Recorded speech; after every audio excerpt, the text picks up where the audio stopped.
What's going on, guys? So today on this SHOKY kind of third-party Transformers model kit review.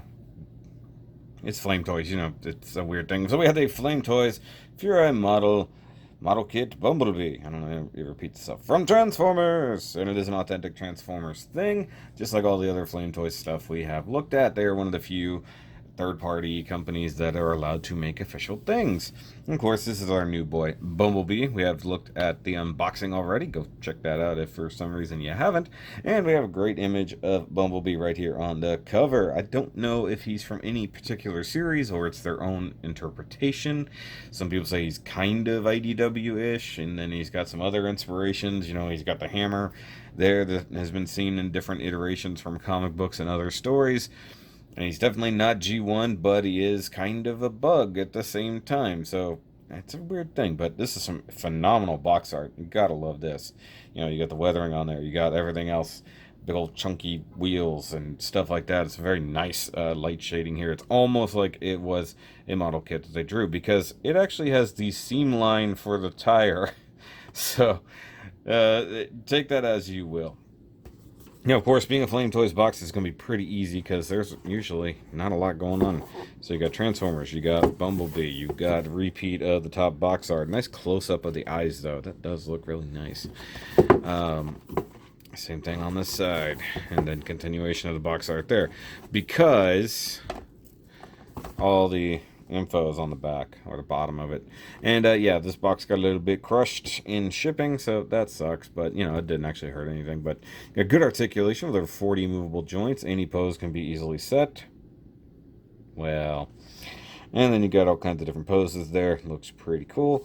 And you've got detail, obligatory front and rear shot. Design reveals modernized and shape optimized Bumblebee. Shape optimized! And then you've got all of the stuff there that comes in the box, including clear stuff, and then that, whatever that says, with different injection color of runner parts and simple assembly design is suitable for model kit beginners. That's true. You do get the Bluefin logo label right there, covering up all the Japanese stuff. You've got Little Guy Toilet, made in China, ages 15 plus. Hey, look, you've got D4 Toys there. That is the actual place that these guys get distributed from. There's no yen cost on here, but it is in the $50 to $55 range. And I know that that's a lot for some people. But as we saw in the unboxing, he comes with a lot of plastic.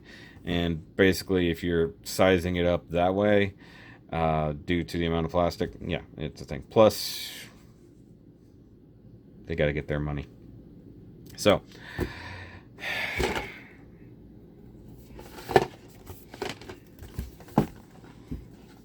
you saw nothing. Alright, guys, so he's upside down. There's the thing. And by the way, the build log will be up tomorrow.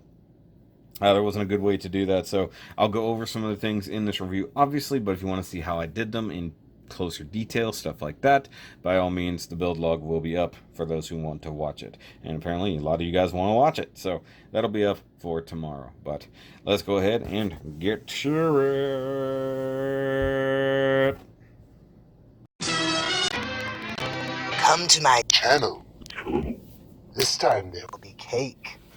Alright, guys, so here we have the Bumblemeister out here, all done and done. And I'm not gonna lie, this is probably one of my more favorite kits from Flame Toys. And I said that with IDW Prime. It was really cool, but this one, the end result is actually very, very cool. As we discovered, of course, during the unboxing, he does have this nice embossed logo here on the chest, which I did end up painting over. By the way, almost 100% painted. There's so little parts on here that are unpainted, I couldn't tell you what they are, except for perhaps this windshield. Everything else is fully painted. And you guys could see all the paints that I used for the most part in the Instagram post, but I'll show it up here again for anybody who needs to see it. And all of it is done in rattle can, and then very little hand painting, like the Autobot logo, the eyes, and a few other small details. Now, real quick, because obviously I've done some work to this, I'm going to slide him over, and I'll bring up this image over here of a stock Bumblebee, how he should look out of the box the way you should do it. And you guys will notice there's some big differences. Well, at least a couple large differences. The shoulders are now lacking big old tires. And frankly, I wanted to go with a much sleeker look for B, and I did not like the big chunky tires. It really threw it off.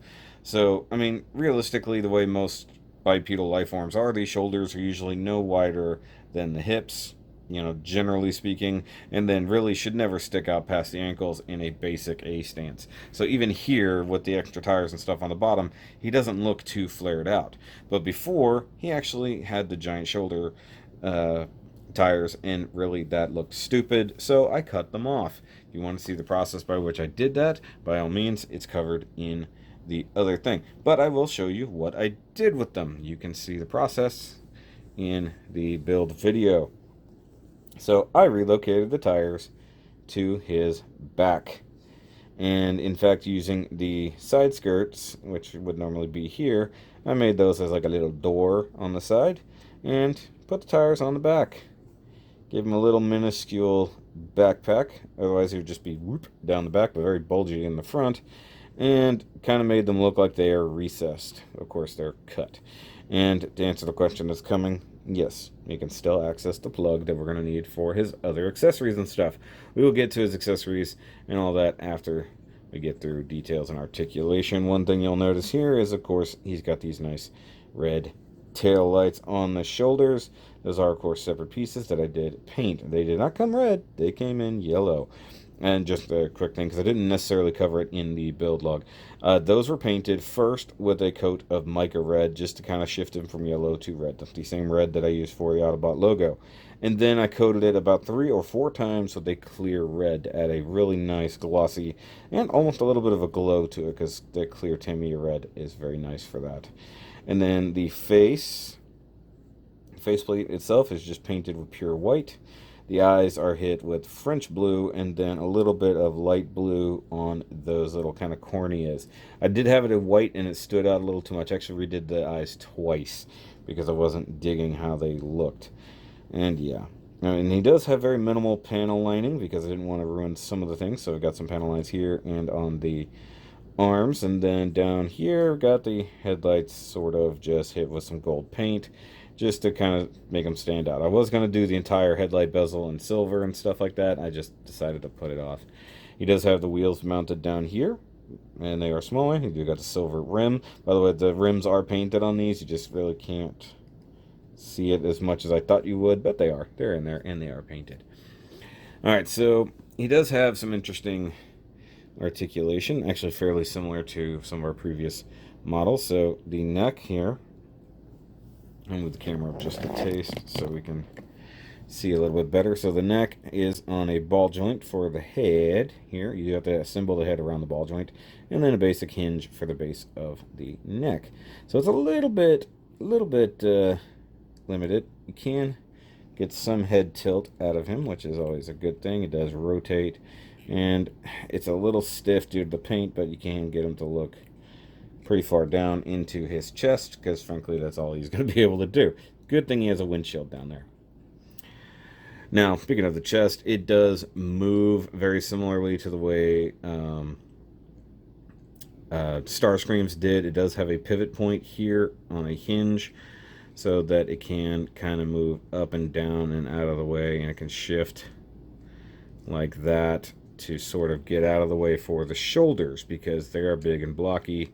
So if you have it raised up all the way, it's kind of meh, so you can drop it down a little bit to give him a little more head height, and puts the windshield much closer to his crotch, and you can see a little bit more of his head. I think it just looks a little bit better with it tucked up. But, like I said, you kind of need that out of the way for the articulation of the shoulders. Now, he does have some captured joints there, and for some reason, once again, on him, it butterflies upward. Now, that's one reason why you want to move this up and kind of out the way, because that's hitting already. So that upward butterfly doesn't really matter a whole lot. So you can only really go there before you really start running into stuff, and I don't really want it to run into stuff. I guess it can turn a little bit too. I didn't consider that. It does have a pivot point. So it is a ball joint mounted shoulder, so when you are clear, you can rotate like so. And then using your bicep rotation, you can get a high Primus. Yay, high Primus.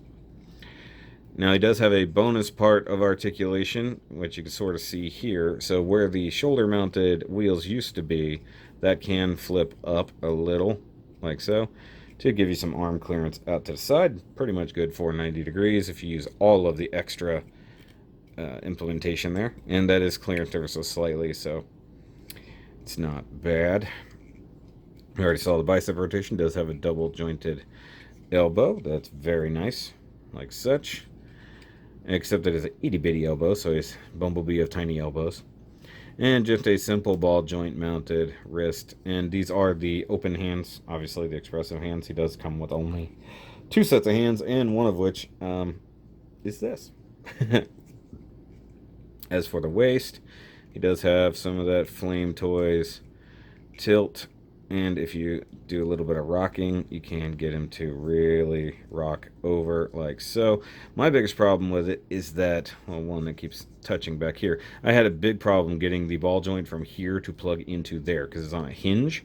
And I'm trying to plug it into a ball joint that's supposed to slide up and down a little bit was not great, if I'm honest with you. And it never really sits down on the hips. So you kind of have to fake a connection here a little bit, feign it just ever so slightly with the lean forward, and then sort of try to cover with the hip flaps here or the front skirts. These are incredibly tiny ball joints for the skirts, so be super careful with that. So those move front and rear, which is nice. So that gives you the ability to do an okay chorus line. No drop down hips on this boy, so that's fine and dandy for me. Got very simple hips. You can go full on Jean-Claude, which is awesome because those side skirts are now gone, which were kind of pointless in my mind. So let me show you this real quick. So the side skirts mounted to what equates to like a Gundam side skirt connection right there. It's even the same kind of polycaps. And then they come out here and then they pivot up and down from the rear. To me, totally pointless. Now, one thing you'll see is that hip ball there kind of splitting. One of my major criticisms of this kit is the seam lines that don't want to seam. Some of them are nice, some of them are annoying. So, speaking of that, we'll go with the thigh rotation, which is perfectly fine, except, of course, you get a little bit of rubbage there on the hip. His legs straighten out pretty nice. This is one of those seam lines that sort of crops up every now and then. You do get a good double jointed knee that rocks all the way back, like so. And then the ankles, you get a lot of movement. You're only limited by this front chunk here. So you have a ball joint on a big old hinge. You can see right in there. So it has a good amount of reach. So his foot can do some ridiculous stuff like that. And then he also has toe point up here. Or, well, toe movement, I should say. So even if you do that, you can tilt his toes. That way, you can rock them ever so slightly if you need to get that. Plus, you get the ball joint in the back that allows for some ankle rocker as well. So he can get a decent stance without getting too ridiculous. And I like that he does have just that little bit of ankle pivot, or toe pivot, kind of like that. So if you really kind of get the knee back, you can get a stance like that, which is good. That's actually very, very good. Now, real quick, before we load him up with stuff, let's go ahead and compare him to the previous Flame Toys kit that I did with Mr. IDW Primer. And you can see that he's not really in scale with anything, because Bumblebee should not be more than 3/4 the size of Prime, you know. He should be hip level at best. So he is definitely big, and even with Attack Mode Prime, which is roughly the same size as IDW Prime, he still would not scale properly. So he's sort of in a league of his own, whereas I think most of the rest of them kind of are their own thing. And we can compare him to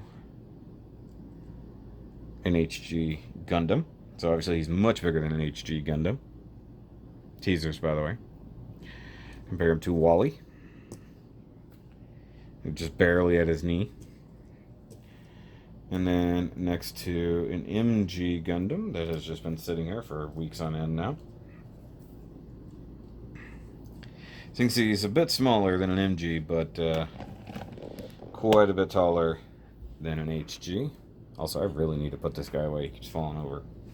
I say that in every review now. And just for a nice fair comparison, let's throw out MP Bumblebee. And you can see I got pretty close on that paint color. And I mentioned it in the unboxing that the yellow plastic was a bit too orange for me. So I went with this camel yellow, which is super close to the MP color. Like, not looking at the camera, I can't see too much of a difference, except that if I had gone one more coat, it'd probably be a little bit better. This is only like two light coats and then one full coat over the bare plastic. And I didn't prime anything. Everything is essentially over bare plastic. But you can see, you know, he's got some good similarities. This is a very more cartoon head. This is, of course, a stylized head, but I dig it. I like the extra stuff they did to it. I'll take a break real quick, and we'll come back with all of his accessories, because he has quite a few.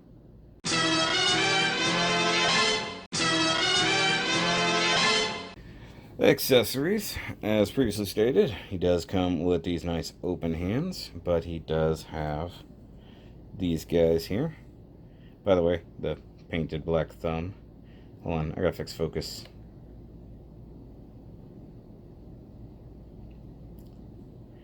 There we go. Up. Alright, so now that that's blindingly white, you can see the painted hands here. And then, you know, Bumblebee's a little bit blurred out in the background, but that's fine. That's fine and dandy there. And he does, you know, hold things with these hands. Now, I'm going to go ahead and show off his gun as well, which is painted. This is just with blue. There's no other thing about it. I could have left it unpainted if it had just that slight tinge of green to it, which is fine, but this nice blue color, I can live with it for sure. And I thought maybe it was similar to like his G1 gun, like he gave with the MP, and it's not. Though if I added some metallic, it would have been, you know, at least a similar color. Now, I like to put the gun in his left hand. I had to think about this. And it is a tight fit. Like, that is a very snug fit like that. And the hands themselves are also a tight fit. That is just a little polycap in there. And I really wish they had come with two backs of the hands. It would have been so much nicer. So this actually, as you can see right here, has a little peg and then a slot right there. And that is how it locks into place on the hands. So just like that. And now you got him holding his gun. And you plug it in just like so, and now he's Agent Bumblebee. Bureau of Cybertron Investigation. That's probably not a thing, but, you know, it is what it is. Alright, so moving on with his weapons. I'm going to look at this bad boy. The hammer. So this is a very simple hammer, as we saw in the unboxing, and I did a bit of work to it, as you can tell. I can bring up the stock image of what it should look like with stickers over here. Hopefully I can find a decent picture, and you can see how different it is. Even with stickers, it's nowhere near as good. So, as you can tell, I gave this the same treatment that I give to virtually all of the weapons in my Flame Toys lineup. Gave it the matte black treatment with some nice weathering, and of course I painted on the yellow. Once again, you can see all of these things in the build log. And I gave it some copper under there for those coils kind of there, and then these cooling fins up here on top. And you can see through the damage that he has been a busy bee smashing things. He even got some dry brushing here on the yellow and then through there, and then because things aren't consistent, you got some more damage in that section, and the points get a little bit more smashiness. Now, I have one problem with the hammer, and it's not with the hammer itself, it's with the hands. He doesn't hold it, like, really at all.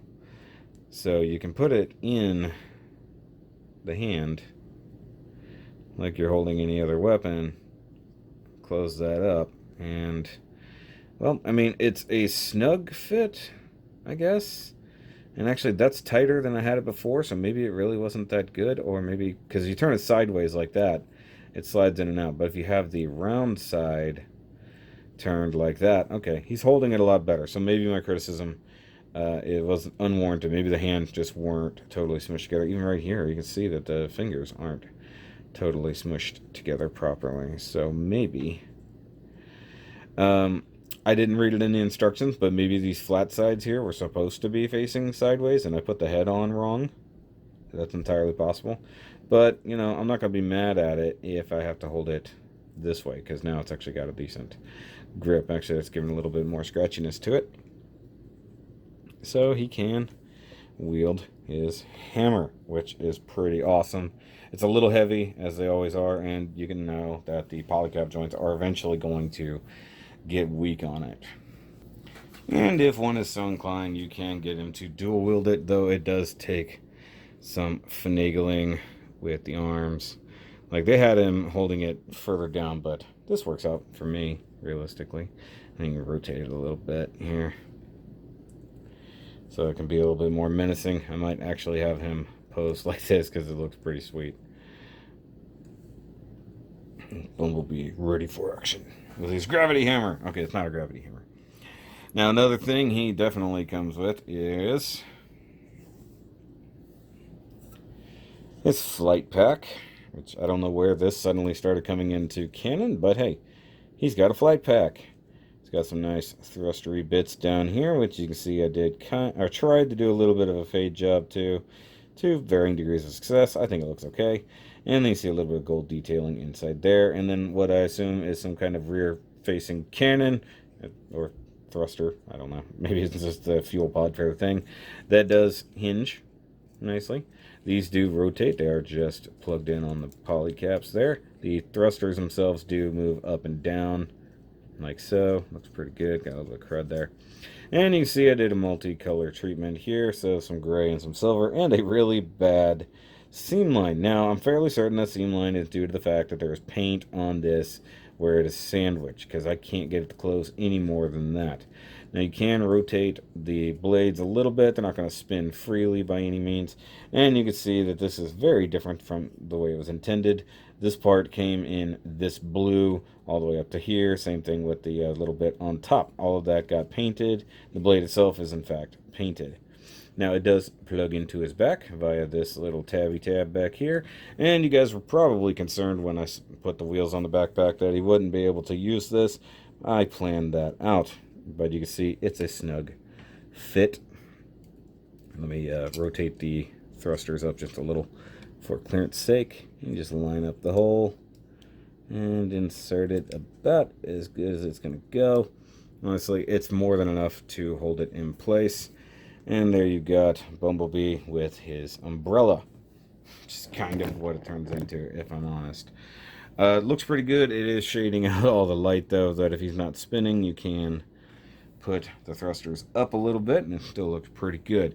Now, you say, Shoky, what's the point of a flight pack? He's not flying. Oh, but he does have a hole in the crotch, which a perfectly good Gundam stand can make use of.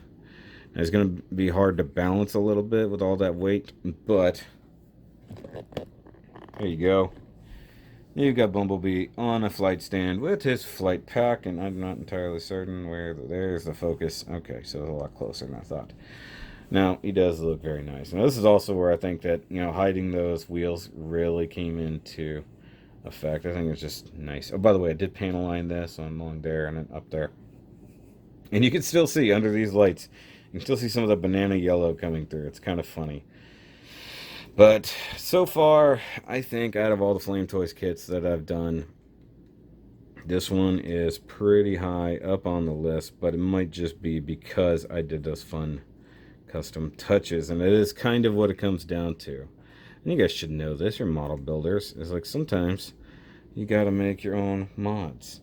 And this one looks really, really well. And it's a fairly easy fairly easy thing to do. So, like I said, I show it off a little bit. Not 100% how I did it, but I should give you the give you the gist of it when it comes to how I made that mod. So if you want to do it in the future, you can. And if I had 2 flight stands here, I would put him up next to Screamer over here, who is clearly not within the same scale. He's so much bigger than Starscream, it's kind of ridiculous. So that means I'm going to have to knock out another flight stand for this to be cool. So, come back for final thoughts after this break.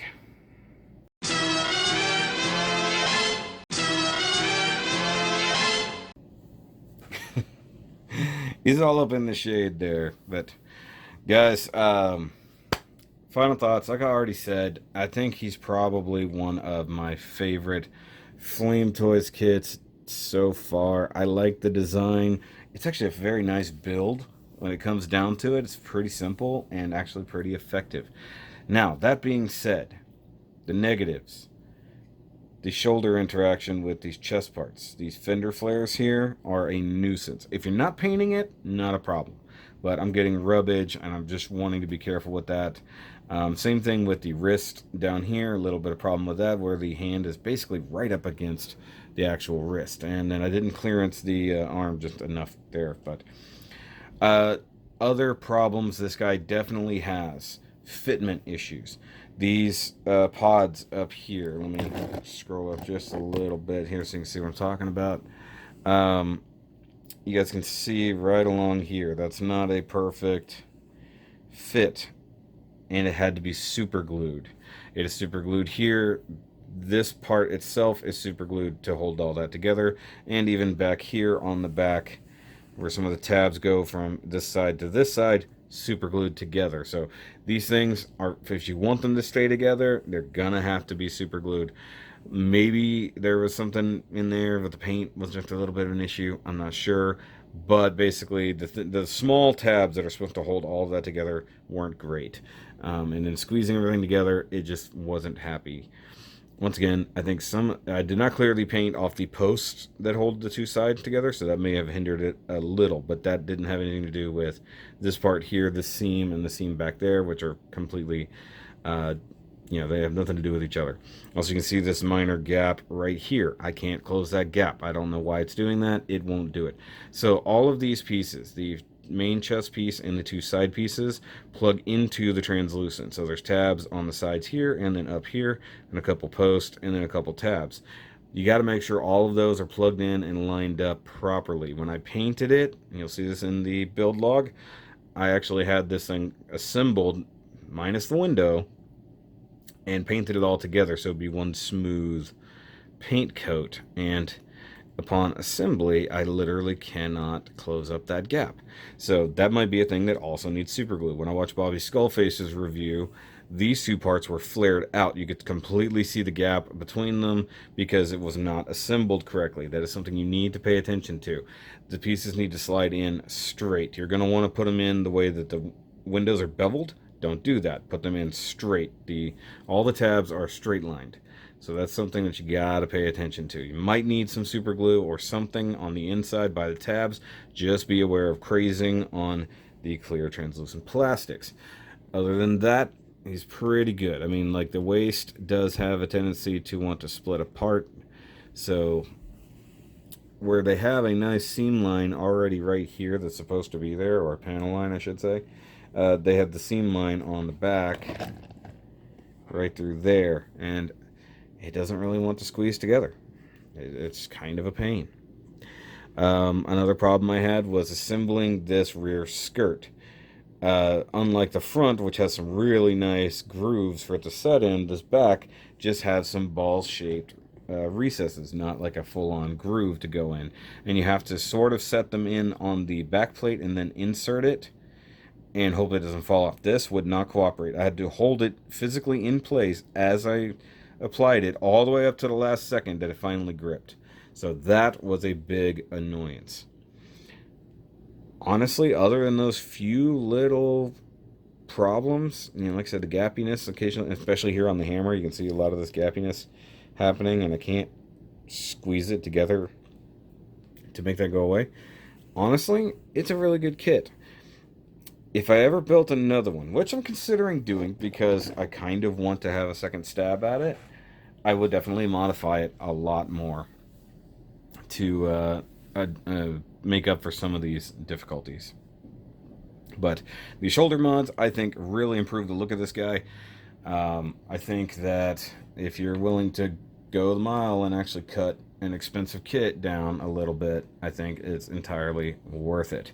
And I say expensive, he's relatively expensive. He's master grade money, and as you saw, he's not that much smaller than a master grade, and he comes with a lot of good stuff. Comes with this big old backpack, comes with a huge hammer, comes with a little bitty gun. By the way, this is a Gundam stand. This is did not come with it. A stand would be nice, much like with the Seekers. It would be a great addition if they could throw it in there. But as you saw earlier, the difference between painting and not painting is massive. Most of the body, you can probably get away with not painting. The things that need details, like the chest emblem, the tail lights, even the eyes, because they do give you the translucent, that just look dead if you assemble them. I think that it's worth at least painting a little bit. You don't have to go to the 9s like I did here, and as you can see, I didn't even weather the whole guy. I just weathered the hammer, because to me, that's really what's getting all the damage. I really didn't feel like weathering him, much like with IDW Prime. I liked him looking clean. So guys, if you like him, if you like what I did here, by all means, give me a big old thumbs up. Give me a big old black thumbnail thumbs up down there. And hit that subscribe button if you are new to the channel. We're growing every single day. Also, make sure you go subscribe to the secondary channel. You'll see me sharing stuff there, or from there, all the time, especially if it's toys, figures, other things like that. You know, non-Gunpla, non-model building stuff. And I'm trying to do a lot more on that channel. Sorry, I just noticed some crud over here. But otherwise, if you want to help support the channel, you can totally be like a Patreoneer. Go check out the Patreon. Those guys get to usually see stuff early, occasionally get to pick different things, and they get to see unboxings and reviews and stuff that you guys may never see because they help support the channel. Now, if you would like to help support the channel but get some stuff instead, by all means, go ahead and check out the Shoky stores. Totally grab Shoky shirts of all kinds. That would definitely help things out. And, well, there's some cool stuff in there. You know, because I said so. But I will catch you guys on the next review. And remember, as always, to keep on building. Or keep on hammering. Bye, guys.